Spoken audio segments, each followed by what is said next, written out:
Permission, allow me to call to the stand our first witness, Zipporah Kenya.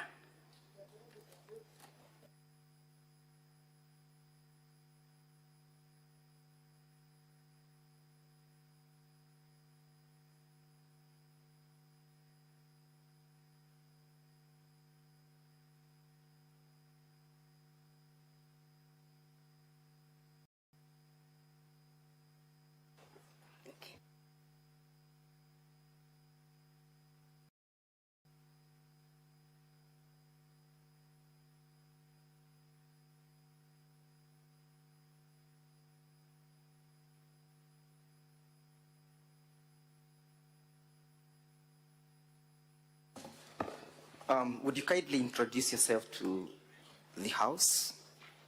Thank you. Thank you very much, honorable members. Sorry, you'll have to take oath. Sorry.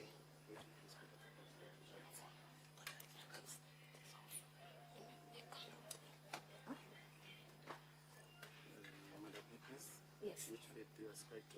Christian. I'm a Christian. Will you take an oath or affirm? With the oath, you have to lift the Bible. Yes. Okay. Then you hold the Bible on your right hand, and you will put your hand on the Constitution. So, would you want it in Kiswahili or in English? English? Yes. So you'll insert your name inside your I, then your name, then you read the full text. Thank you. I, Honorable Zipporah Kenya, do solemnly swear that the evidence that I shall give before the Senate in respect of the matters before the Senate shall be the truth, the whole truth, and nothing but the truth. So help me God. Thank you. Would you then go ahead to introduce yourself to the Senate?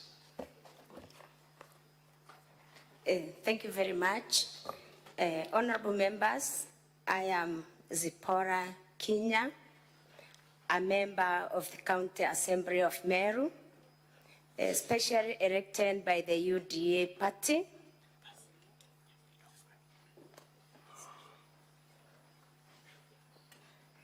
Sorry for that. Specially elected by UDA party.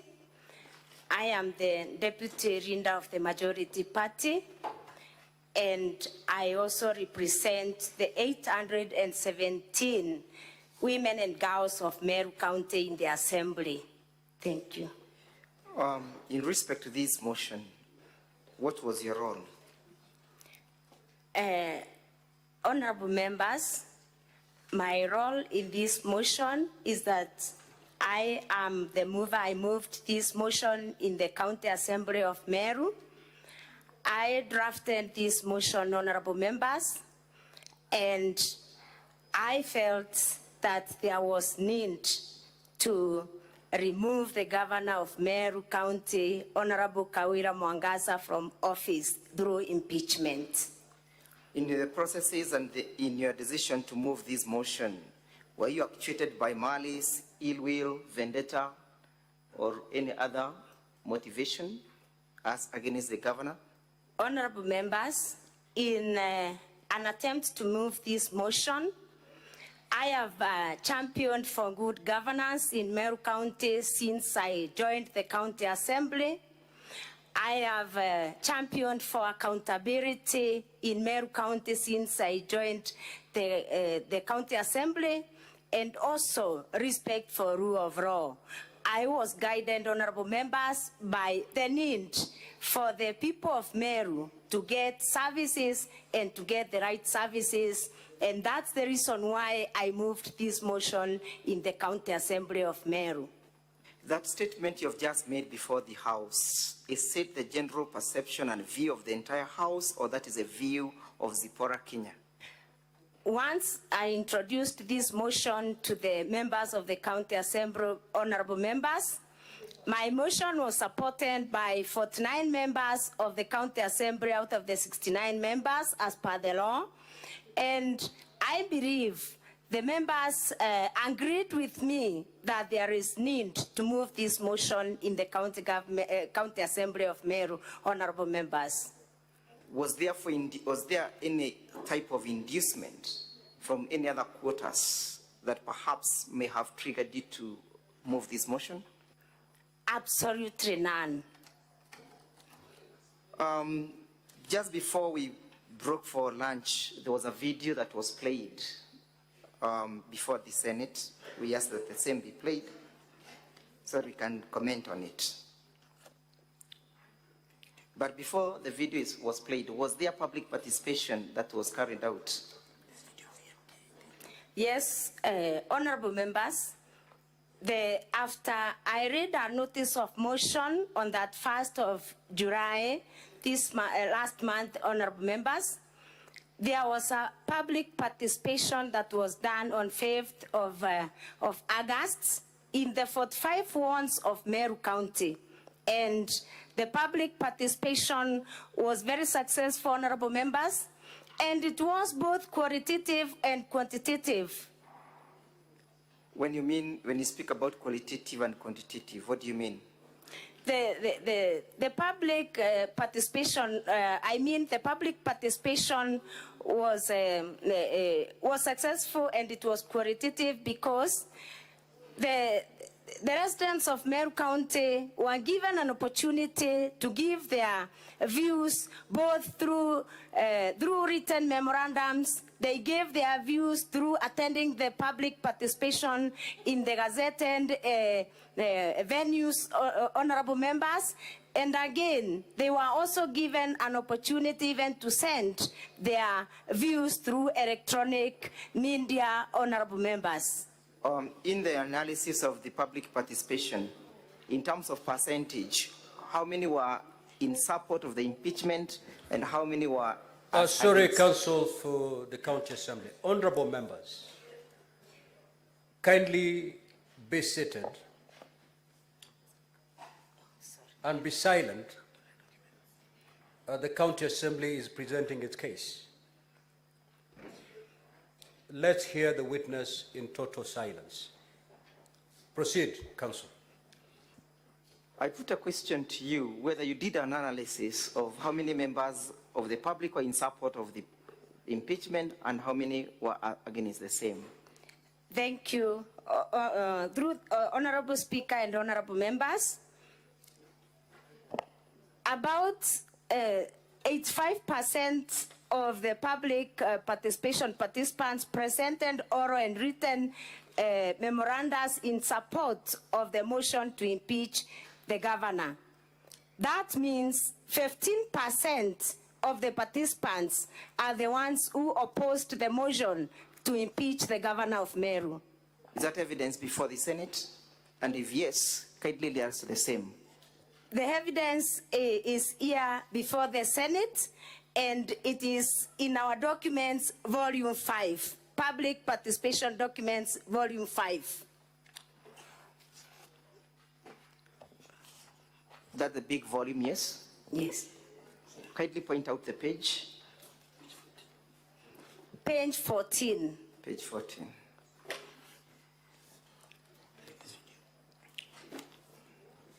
And perhaps before we play the video, when was the motion moved? Honorable Speaker and honorable members, the motion was moved on 8th of August, 2024. Were there events that occurred that preceded the debating of the motion? And if yes, would you kindly indicate them? Honorable Speaker and honorable members, before the motion was moved on 8th of August 2024, there were preceding events that preceded the debate of the motion. One of them, notably, the attempted arranging of the county assembly while the members were inside, honorable Speaker and honorable members. When you speak about attempts to lynch, what exactly happened? The senators were not present. They might want to understand the situation. Honorable Speaker and honorable members, there was an attempt to to arrange all in to ban the County Assembly of Meru at around 3 a.m. while the members were inside the County Assembly, honorable members. How was that situation arrested and who arrested it?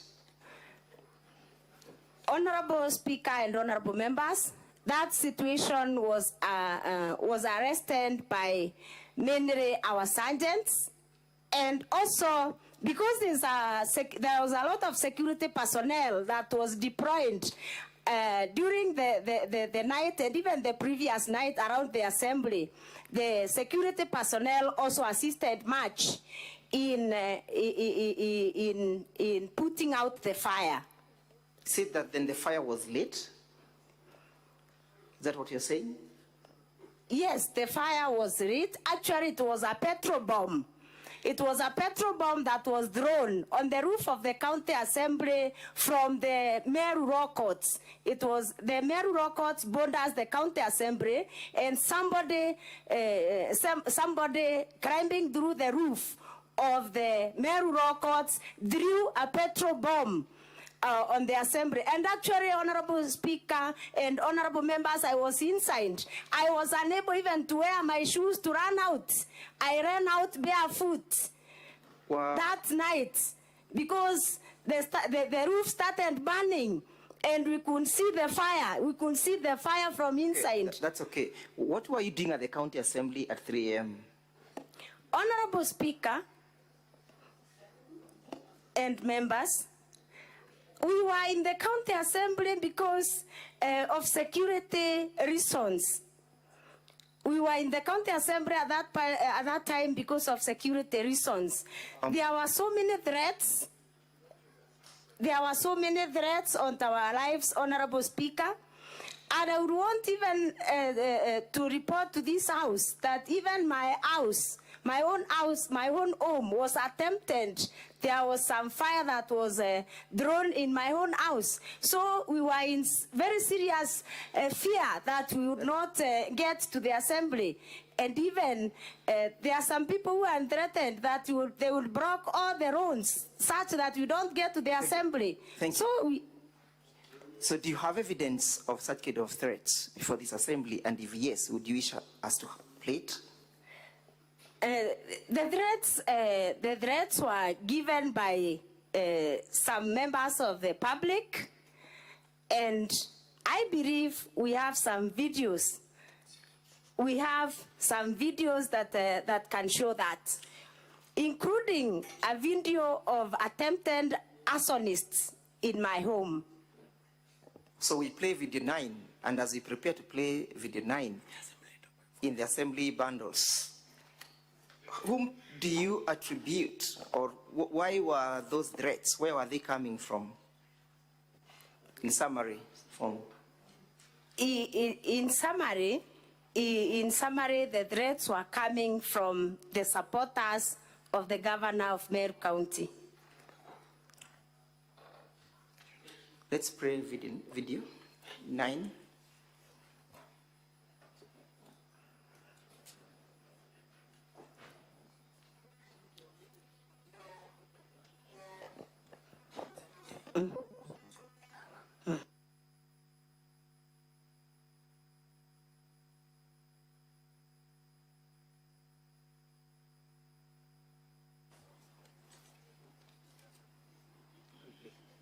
Yes, we can play it.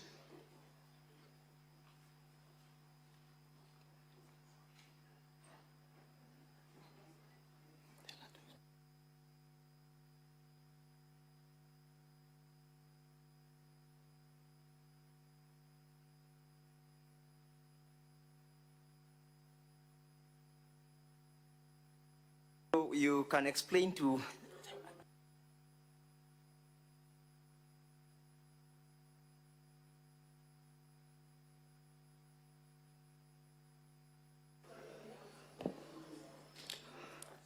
Thank you.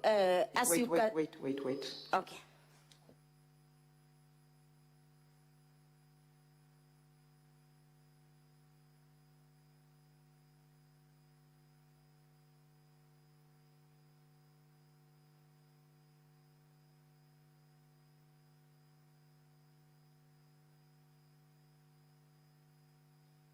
As we watch, you can be explaining what is happening to save on time.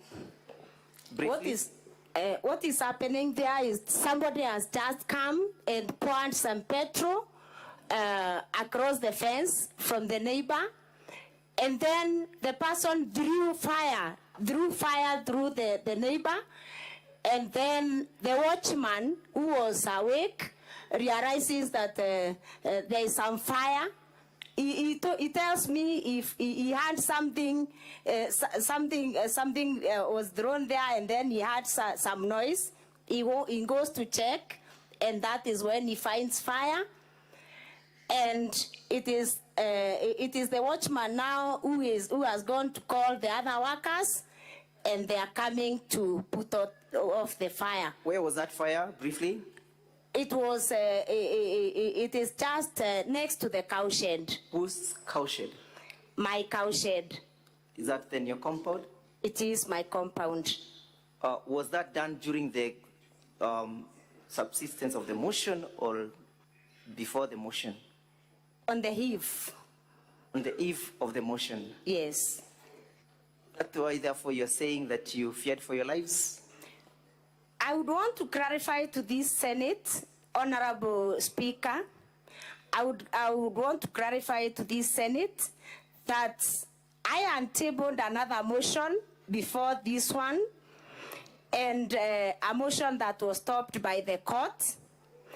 And the night that I was to move the motion is when that fire was that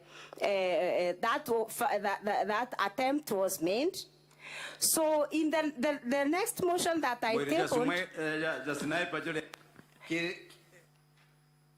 sorry, Honorable Chair. So during the next motion is when we decided now to sleep in the county assembly because our security was not guaranteed. Thank you. Were there members of public who publicly exhibited conduct of posing the county assembly to threats? Yes. Do you have evidence before this assembly? Yes. Would you want us to play video number 7 of a transcribed public participation video? Yes. Please have it played.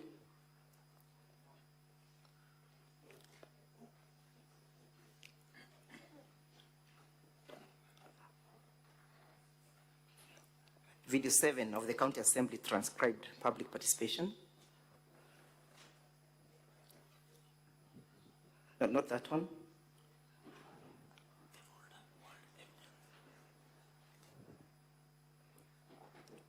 The folder called Evidence of Public Participation.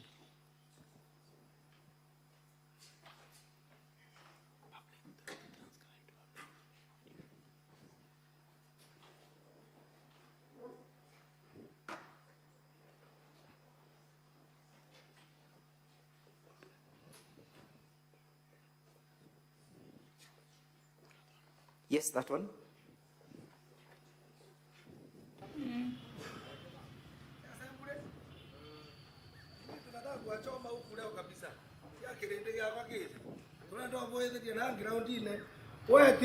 timao ile ndikirio gwete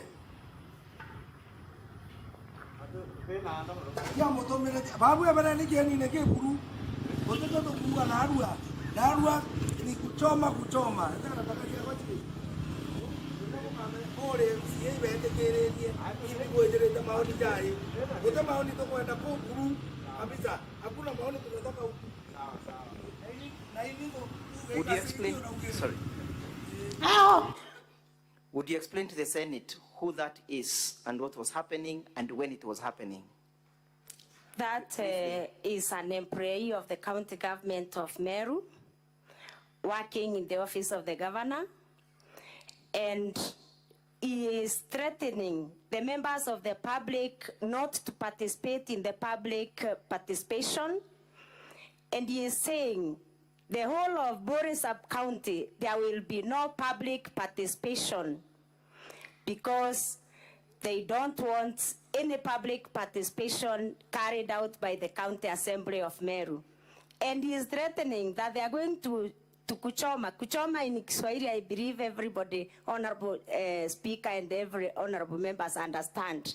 He is saying tutachoma na tutachoma. Do you know his name? He is Martin. He's called Gachege. I really don't know his official names, but his name is Gachege. Were those threats actualized? Those threats actually were actualized by trying to kuchoma the county assembly. Thank you. Were there people who were arrested? And if yes, were they charged? Yes. About 16 young men were arrested and charged in the Meru Law Courts for the acts. Do you have the evidence of their being charged or a video? Yes, I have a video. Would you wish us to play it? Yes. Would you kindly play video number 10? Under the folder.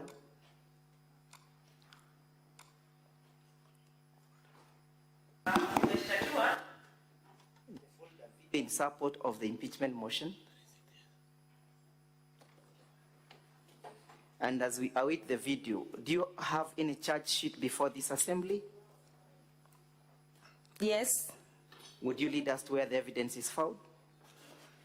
The evidence on the charge sheet is found in the County Assembly Documents, Volume 4. Volume 4. Page 571. Page 571. Yes. Briefly, would you read out the particulars? And if, as you do so, what is that video about? You speak to the video and speak to the charge. The video is about the young men who are arraigned in Meru courts for the attempted arson on the night of the motion on the County Assembly of Meru. Thank you. Would you kindly then read out the particulars of the charge? The particulars of the charge is the preparation, the charge itself is preparation to commit a felony, contrary to section 308 of the Penal Code. On the 8th day of August 2024, at Meru County Assembly area in Impeachment North Sub-County, within Meru County, jointly and with your articles for use in the course of connection of burning the premises of the County Assembly, 3 bottles of petrol, 4 motor vehicle tires, and 5 stones found in a motor vehicle make Sienta registration number KDB 704A light blue in color. And the date of arrest is 8/8/2024, and the suspects were in custody by the time of the preparation of this charge sheet on 8th of August 2024. Witness, you recall before we broke for break, there was a video that was played by the governor? Yes? Yes, yes. And the video, I want you to speak to the said video number 18, VKM 18. Can be played. And as I await the playing of the same, do you associate yourself, you and all the persons who represent this afternoon, with the content and the sentiments and the views of that person who spoke?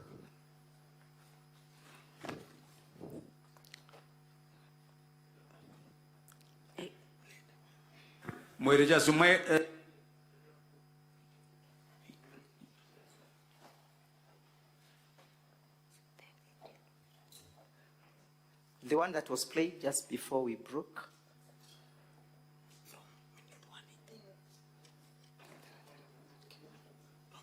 Of shame, that ounce of greed called the Senate. Pause.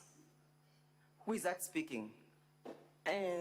Thank you, Honorable Speaker and Honorable Members. That is a political activist from Meru County. Is he a member of the County Assembly of Meru? He is not a member of the County Assembly of Meru. Is he an employee of the County Assembly of Meru? He is not. Evidence was laid that he is Secretary General of the Bas Party, yes? He is not the Secretary General of the Bas Party. Who is the Secretary General? The Secretary General of the Bas Party is Milton Mugambi Manyara. Militon Mugambi Imanyara. Yes. Where do you get that evidence from? I get the evidence from a Gazette notice. A Gazette notice dated 9th May 2024, Gazette notice number 5805 by the Political Parties Act. Yes? Yes. And it was alleged that the association between that video is that there are 20 members of the County Assembly from the said political party who are supporting the motion, yes? You recall? Yes. What is your testimony in that respect? Are all the members of Bas Party supporting the motion? No. Yes? Proceed. Only 3 of them did not support the motion. Actually, they voted against the motion. Were they removed from the committees? No. And what is the association of Mr. Mugambi, the Secretary General of the Bas Party, with the governor, the current association? The current Secretary General of the Bas Party has been nominated for appointment as the new legal advisor of the governor Meru County, and his recruitment is in the process. What did you say that he is currently? He has been nominated as the current legal advisor of the governor, and his recruitment is in process in the County Public Service Board. So the governor has a closer association with the said party, correct? Yes. And you, before the proceeding of this motion, did you get any letter from any political party trying to advise you on how to proceed? No. Did you recall receiving the letter from the UDA political party? I did not receive any letter from the UDA political party. I just saw it on social media. Yes, but to whom was it addressed, and what was the content of the letter? It was addressed to High, and it was instructing me to withdraw this motion from the County Assembly, but I never received any. From whom or who was the author of the letter? The UDA Secretary General, Cleophas Marara. So with all those, what motivated you then to bring this motion? I got motivated to bring this motion because when I started, I said it is in pursuit of good governance, it is in pursuit of accountability, it is in pursuit of the people of Meru getting services and getting quality services from the county government of Meru. In the opening remarks by my senior land counsel, Mr. Ongoya, it was alleged that you had promised in advance to bring a motion of this nature, yes? I had not promised to bring a motion of this nature. Yes. I did not promise anyone that I would bring a motion of this nature. So, do you have any evidence that perhaps may be beneficial to the Senate, where perhaps you might have made public remarks in respect to the question of accountability of the governor?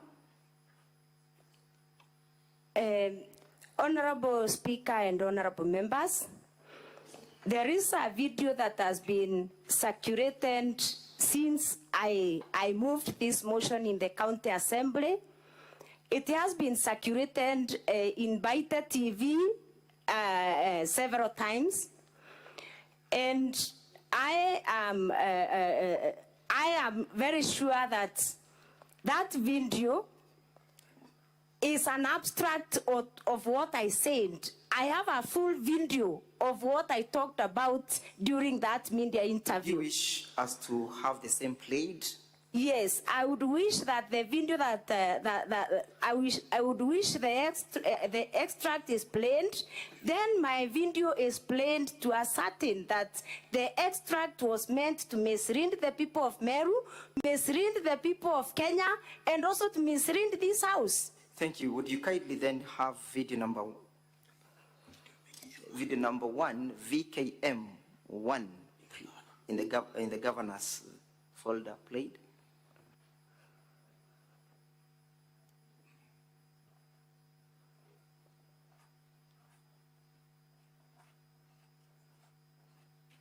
Ndenda kuromba seneti yetu e Kenya bakeyo tucokeria Kawira Mwangaza bamenye Kawira twina maita yangira tantatu ja umwinga tukamwinga bachokia tukenga mwanga maita ya ronda ja tantatu jathire kenda tuja kwira Meru we did our best itwagereria. Honorable Senators, I'm sure the majority of you may not understand that language, and I can see the translation is running quite fast. Do I then make an application that will be provided with an interpreter, Honorable Speaker? All the transcripts are clear. Well, unless honorable senators are doubting the English translation. I am well guided, I'm well guided. Then If they have any difficulties, they will certainly I'm well make their guided. position known. I am well guided. Then let's proceed. Ndenda kuromba seneti yetu e Kenya bakeyo tucokeria Kawira Mwangaza bamenye Kawira twina maita yangira tantatu ja umwinga tukamwinga bachokia tukenga mwanga maita ya ronda ja tantatu jathire kenda tuja kwira Meru we did our best itwagereria kwinga seneti igicokaia. Let's play video 2 in our bundle of document videos.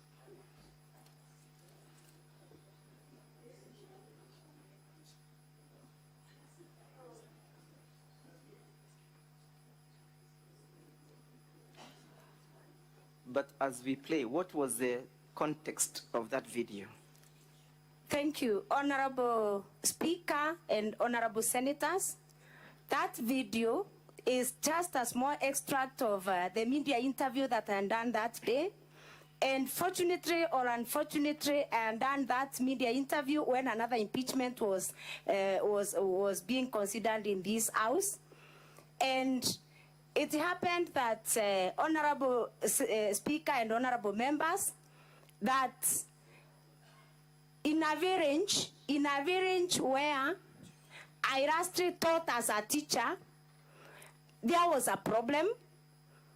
Some 20 cows and I don't know whether it is dying. The village and lost around 20 cows. And they were feeling that they needed services, that is vaccination services from the county government of Meru.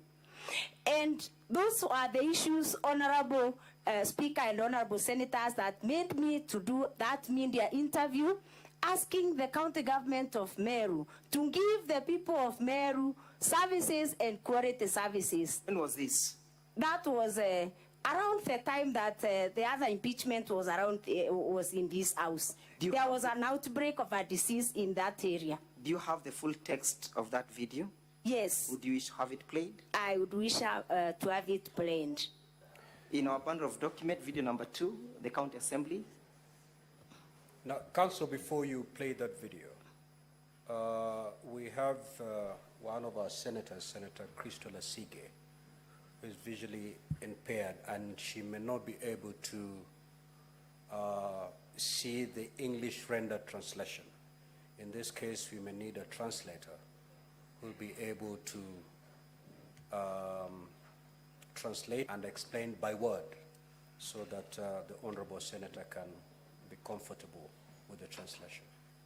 So can we have a translator coming in, please? I am well guided. Then we can be proceeding perhaps with a bit of the evidence as we await the translator. Sure, proceed. Most obliged. Let's go now to the averments and your claims in the notice of motion. And we begin by looking at issue number 1, illegal revoking illegally revoking the appointment of CPA Virginia Kawira, yes? Yes. That is one of the grounds that you want to move the Senate to impeach the governor on, correct? Yes. How was this illegal? Why should the governor be held accountable for this? Thank you, Honorable Speaker and Honorable Senators. My first ground on gross violation of the Constitution and other laws, I have accused the governor of illegally revoking the appointment. I beg your pardon. I think, Mr. Speaker, the translator has come. Perhaps then we can go and deal with the first issues that we can have. Very well. You may proceed to play the video. Video number 2 in our bundle of videos, the County Assembly.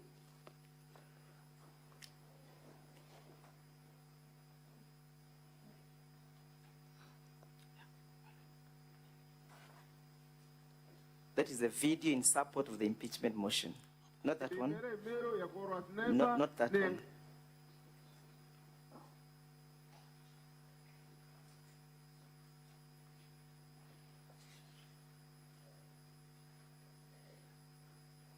The folder appearing as videos in support of the impeachment motion.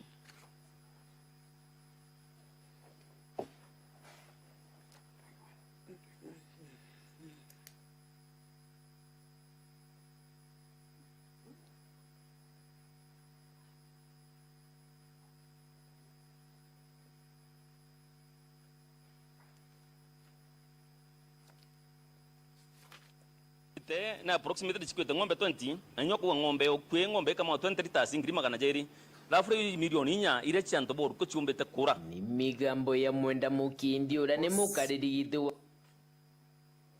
wandiri yoruko igorora chumirite gutariria sarira bokurukira tari mibangombe sheria ntereu ni kwidra bamwe bari mingombe shaono kachigutotoro ne ontuchite mtinda wa morimo jwa ngozi na ndina rwemsi wa koroto kirebunge ya Meru zipola kinyawijeke. Yes, you can interpret. Thank you very much, Honorable Speaker and honorable members. My name is Muthengi Mpara from KBC, Mwago FM. We came here as translators, and I'm with Dan here, my friend.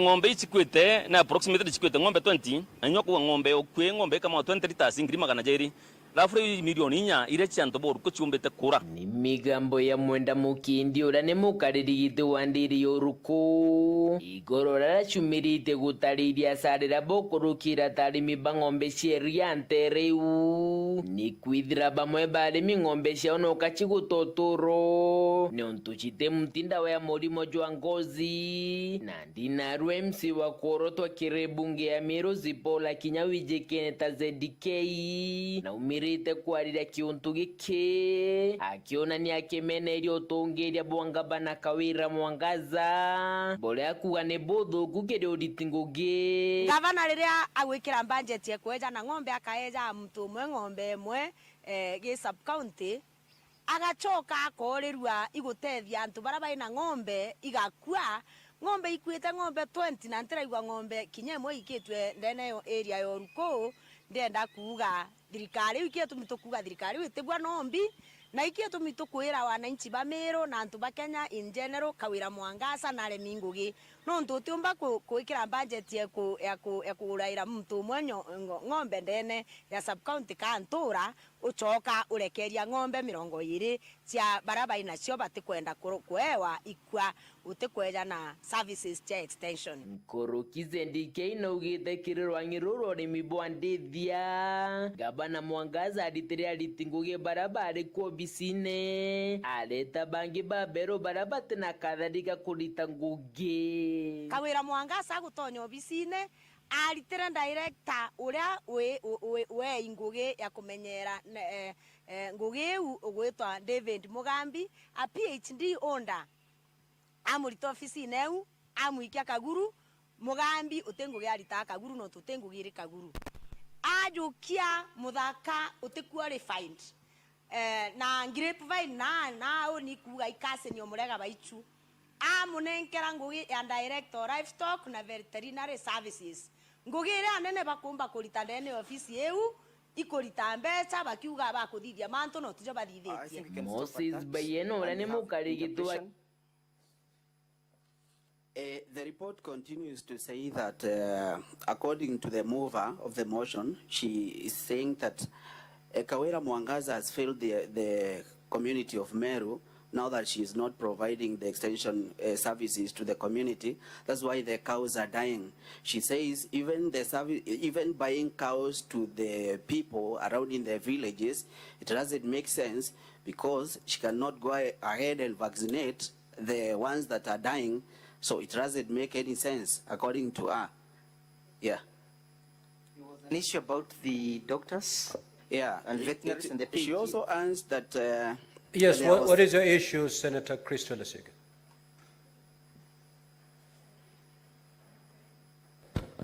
Thank you very much, Speaker. I would have hoped, Speaker, that because the Meru County Assembly have brought us here for a third time, they would know that there is a senator with a visual impairment here. And what, Speaker, I am witnessing happening is a paraphrasing of the video and not a direct translation. The video has gone on for almost 2 minutes, and the translator has paraphrased for about 15 or 20 seconds, which means that it's not a direct translation, but a paraphrasing. And that, to me, is unacceptable, Chair. Everyone else can see every single word, and I feel that the translator should do a better job. Otherwise, we can bring somebody else who can translate verbatim. Thank you, Speaker. So, Counsel for the County Assembly. I thought as the video was running, the translator was taking notes so that they can be able to translate verbatim. We are going to replay that video, one sentence at a time, so that it becomes a true rendition of what has been said in that vernacular. I don't know with the technology that is available, Secretariat, because I've seen the tendency, I've witnessed a tendency where you pause and it disappears altogether. Are we able to, after one sentence, be able to pause, take a translation, and then proceed that way? Or if we do pause, then the video disappears altogether like I've just witnessed? Ng'ombe ichikwete ng'ombe 20 anyokuwa ng'ombe okwe ng'ombe kama 20 liters ngiri magana jeri.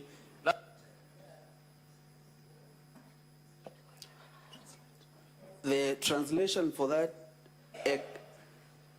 a cow producing 20 liters of milk costs 200,000 Kenya shillings.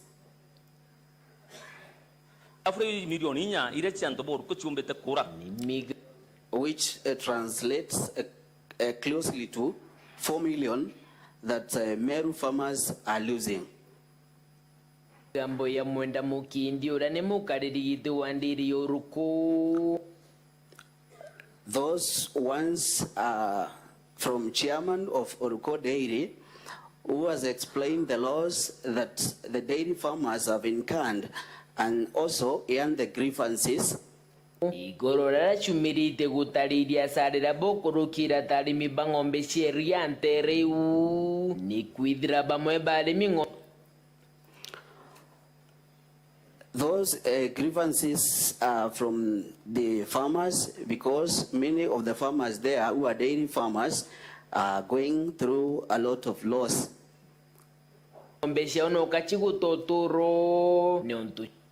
Their cows are losing lives every day.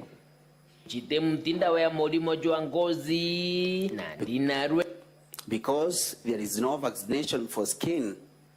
MC wa kuorotwa kirebunge ya Meru Zipola Kinyawije Keneta ZDK na umirite kuarira kiuntu giki. Now the nominated MCA ZK Kenywa has come out to talk about the issue. Kiona ni akemene ilio tuongeria Bwana Kawira Mwangaza. Bole kuwa she has come out to discredit the governance of Meru Governor Kawira Mwangaza. She has been saying it is banned for the service of Meru.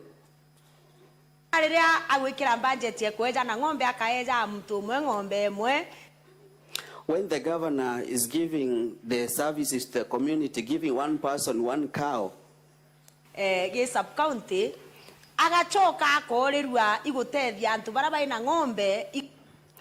When governor is giving one cow in every sub-county and she is forgetting the people, ng'ombe ikwite ng'ombe 20 na ntiraigwa ng'ombe kinyemo ikitwe ndene yo area yo Ruko. She has forgot the people who are losing their cows, and there is no a single cow that was taken to Oruko, the villages of Oruko. Ndenda kuga dirikari ikietu mitokuga dirikari itegwa nombi. That's why I'm here to say that that government cannot feed even a day. Na ikietu mitokuira wananchi ba Meru na antu ba Kenya in general Kawira Mwangaza na Lemingugi. And that's why we are telling the people of Meru and the people of Kenya that Governor Kawira Mwangaza cannot work, cannot deliver. Tiumba kuikira budget ya kuraira mtu mwenyo ng'ombe ndene ya sub-county kantura uchoka ulekeria ng'ombe. You cannot be having a budget of buying one cow for one person and then mirongo iri cia baraba inacio batikwenda kuewa ikwa utikweja na service extension. And then you leave the 20 cows for the people who are not given the cows to die.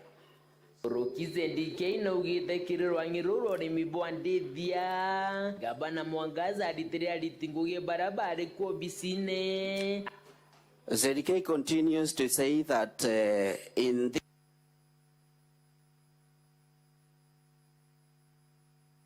was working there.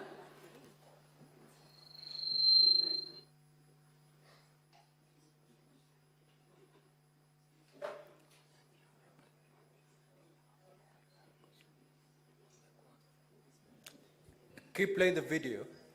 Aleta bangi babero barabate na kadhalika kulita ngugi. Kawira Mwangaza gutonya obisine alitira director uria we ngugi ya kumenyera ngugi. She has that Governor Mwangaza, after making transfers, she brought in some other people who are not competent to that job. David Mugambi, that is PhD David owner.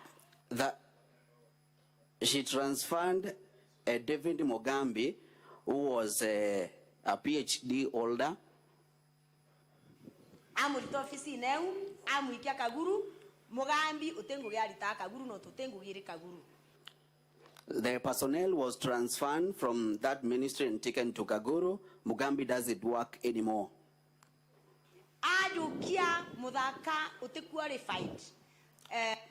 She allows that the governor took someone, a young man who was not competent.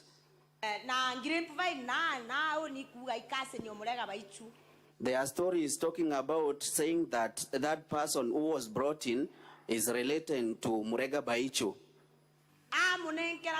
Director livestock na veterinary services. And then this person was given the work of livestock and veterinary services. ikurita mbeca bakiuga bakuthithia mantu no tujo bathithitie. The main job they're doing in that office is giving a lot of money, saying that they are working and there is nothing they're doing. Moses Bayeno ula ni mukarigito wa kiama I think we kiu. can stop at that. And thank you. So, would you then put context to that video? Thank you, Honorable Speaker and honorable members. I have said it was a call. It was a call from the farmers, and those farmers having been having worked with them as a teacher. I worked as a teacher in that village. They expressed their frustrations to me, and actually that is what I was addressing. And Honorable Speaker and honorable members, I have mentioned an issue of cows that succumbed to an outbreak of a disease. And when the farmers sought help from the offices, they were not getting any help. And personally, I took an initiative as a person who was very close to those people. I took an initiative. I called the director livestock and veterinary services, who was my former colleague at the county government. And when I called him, Honorable Speaker and honorable members, and asked him why there's an outbreak that has not been attended to, he told me that he was just transferred from the office and taken to Kaguru. I would want this house to note that the director is the substantive director for livestock and development and veterinary services in Meru County, but he was displaced for no good reason. And then the cows are dying in Meru County. And that was my great concern, Honorable Chair. So in that video, at the end, Honorable Chair, that is where I am saying, because the government is not sensitive to the cry of the people of Meru, even if it means taking the governor again and again for impeachment, we shall do it, because we cannot let the people of Meru suffer, because the constitution is very clear that it doesn't matter how many times somebody violates the constitution, the remedies should be sought. Thank you, thank you. So that's one of the evidence of the breakdown of delivery of services in Meru County, yes? Yes. Let's go to ground number 1, and honorable senators, I'll be referring largely to volume 2 of the bundle of documents when delivering this ground. Exhibits in support of the impeachment. It's a volume that appears in this color. And kindly, honorable senators, turn with me to page 1 of the said bundle. You have alleged and you want the governor to be removed from office for illegally revoking the appointment of Virginia Kawira, yes? Yes. Who was Virginia Kawira? Virginia Kawira is the current Secretary/CEO of the Public Service Board, Meru County. Why are you saying that there was an illegal revocation? The governor of Meru, through a letter dated 8th March 2024. Honorable Senators, the letter appears at page 1 of that volume. Yes? Proceed. The governor of Meru County, through a letter dated 8th March 2024, wrote to the Secretary Public Service Board revoking. The reference is revocation of your appointment as the Secretary/CEO, Meru County Public Service Board. So, why are you calling it illegal revocation? Was the right procedure followed in the revocation of the appointment? I'm calling it an illegal revocation because the appointment of the CEO of the Public Service Board can only be revoked or can only be revoked with a vote of not less than 75% of all the members of the County Assembly of Meru. Was this process subjected to the County Assembly? No. Honorable Senators, kindly again refer with me to volume 3. It's a green bundle that appears like this. And you turn with me to page 51. It's a bundle that contains the laws applicable. In this case, honorable members will be relying on section 58, subsection 5. That is page 51 of this bundle, volume 3. Yes, what does that provision say? Provision number 5 for the County Government of the County Government Act says the members of the board may be removed from office A on grounds set out for the removal of members of a constitutional commission under the Article 251(1) of the Constitution, and B by a vote of not less than 75% of all the members of the County Assembly. Is that therefore the violation that the County Assembly is aggrieved of? Yes. Was the Constitution under Article 51 followed in our removal? No. 251, Honorable Senators, it's at page 28 of the same bundle. Did Governor Kawira follow the provisions of Article 251 of the Constitution? No. Does that therefore amount to a violation of the Constitution and any other written law? Yes.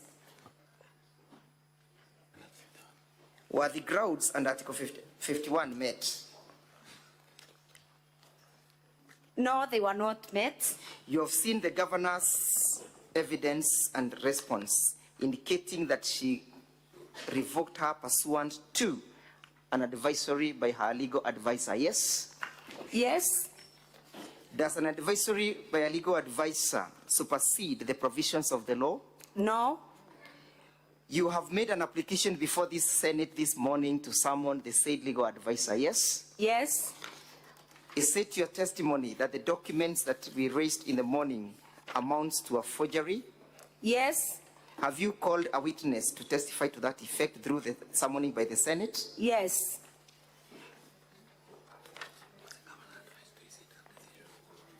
Did the County Assembly take any action in that respect?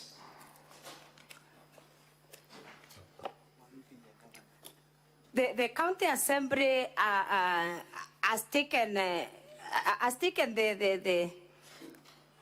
action of changing the governor or putting the governor to task because of this illegal revocation. And I remember we came here again with the same issues. What were the reasons contained in the said letter? What were the reasons for her revocation? The reasons for the revocation are that the secretary or the CEO did not seek the leave of absence through the right process. And again, the reasons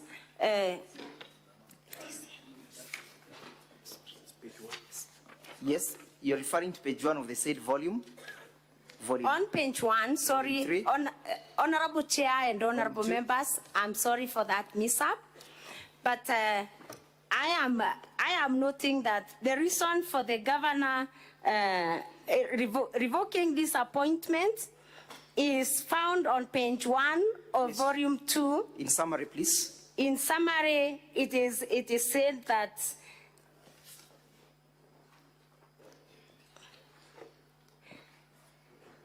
the officer did not, I can read, let me read, Honorable Speaker and Honorable Senators, for, yes, please do. Let me read Briefly, just the letter, page. the second paragraph, page 1 of volume 2. It has now been brought to my attention that apparently you did not relinquish your position in the County Public Service before assuming this role in your appointments. The County Government Act expressly disqualifies state officers and public officers from the positions created under Section 58(1) of the Act. Being a public officer, you are thus disqualified from the position of the Secretary to the Board. Were there other subsequent advisories from any other constitutional organ in that respect? Yes. Do you have that evidence before the Senate? And if yes, lead us to the page. Page 2 of volume 2, page 2 of the same volume 2. Would you kindly identify that letter? The advisory on revocation of the appointment for Ms. Virginia Kawira Mwangaza. From whom is it? It is from the chairman of the Meru County Public Service Board. Who is the recipient or the addressee of that letter? Our Excellency Honorable Bishop Kawira Mwangaza, the Governor, Meru County. When is it dated? It is dated 12 March 2024. What is the advisory in conclusion? In conclusion, it's on page 3 of volume 2, the last paragraph. In conclusion, it is the board's considered opinion that your letter dated 8 March 2024 to Ms. Virginia Kawira Mwangaza revoking her appointment as the Secretary/CEO of the Meru County Public Service Board is not legally binding, as the officer is duly appointed as per the existing laws. Thank you. Did the governor respond to that letter? Yes. Do you have evidence before the Senate? And if yes, kindly read us to the same. Page 4 Yes. of the same document, that is volume 2. Yes. Page 4, the governor writes back. Yes. Writes back. Who to is writing back? The governor. Yes. The governor writes back. When is the date of the letter? 12 March 2024. And who is Julius Kianga Mitu? Julius Kainga is the chairman Meru County Public Service Board. Is he the recipient of that letter? Yes. Who is the author of the letter? The author of the letter on page 6 of the same bundle, that is volume 2, is Our Excellency Bishop Kawira Mwangaza, Governor, Meru County. Would you kindly read the conclusion? On page 5 on the same volume, the last paragraph, in conclusion, Ms. Virginia Kawira Mwangaza failed to resign as a public officer before taking the position of the Secretary of the County Public Service Board, despite promising to appointment amounts to an irregularity and as such, I have revoked the same to cure and correct this irregularity. Between the governor and the county assembly, who was supposed to make a finding of whether the process was illegal or not? The county assembly. Thank you. Do you have any other advisory in that respect? And if yes, kindly lead us to the page that contains the same. Yes, there was another advisory on the same. From whom? From the Public Service Commission. When is it dated? 16th February 2023. Who is addressed on that letter? The letter is addressed to the then Acting Chief Officer, Public Service and Administration, Department of Legal Affairs, Public Service and Management, County Government of Meru. What is the content of the letter? Advisory on leave of absence for serving county public officers wishing to take contracts as county chief officers. What did the commission say in respect to leave of absence? Is a person who is on leave of absence deemed to be holding 2 jobs at the same time? No. Would you kindly read the conclusion to that letter? The conclusion on page 8 of the same document, that is volume 2, reads, Please note that care must be taken to ensure that leave of absence is only granted for employees that take up contractual positions that are not within the staff establishment of the county. Leave of absence may be therefore applicable to employees appointed to positions of the county secretary, members of county executive committee, chief officer, personal staff of the governor, and members of the county public service board and the county assembly service board or other contractual appointments in other bodies outside the county public service to which an officer cannot be seconded or transferred. So is it your evidence, therefore, that the said Virginia had qualified for leave of absence? Yes. And what circumstances is she holding the current position? Is she permanent and pensionable, or she's on contractual basis? Virginia Kawira is on a contract of 6 years as required by the law. Have you lined up her as a witness before this assembly? Yes.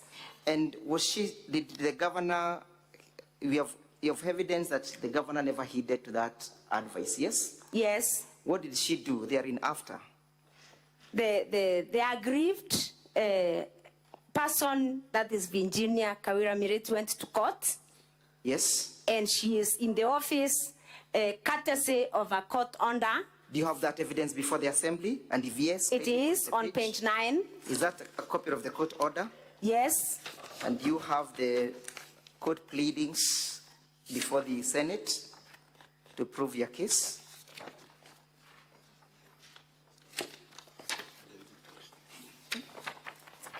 Yes? Yes. And you'd wish to tender them as evidence before this assembly? Yes. In summary, in respect to that particular ground, was the revocation lawful? It wasn't. Did it violate the Constitution? It violated the Constitution. Did it violate Section 58, subsection 4 and 5 and Section 59A of the County Government Act? Yes. Did it violate Article 251 of the Constitution? Yes. Is that a ground under Article 181 and Section 33 of the removal of a governor? Yes. Thank you. Let's go to the next point. Failing to appoint the chairpersons of Meru County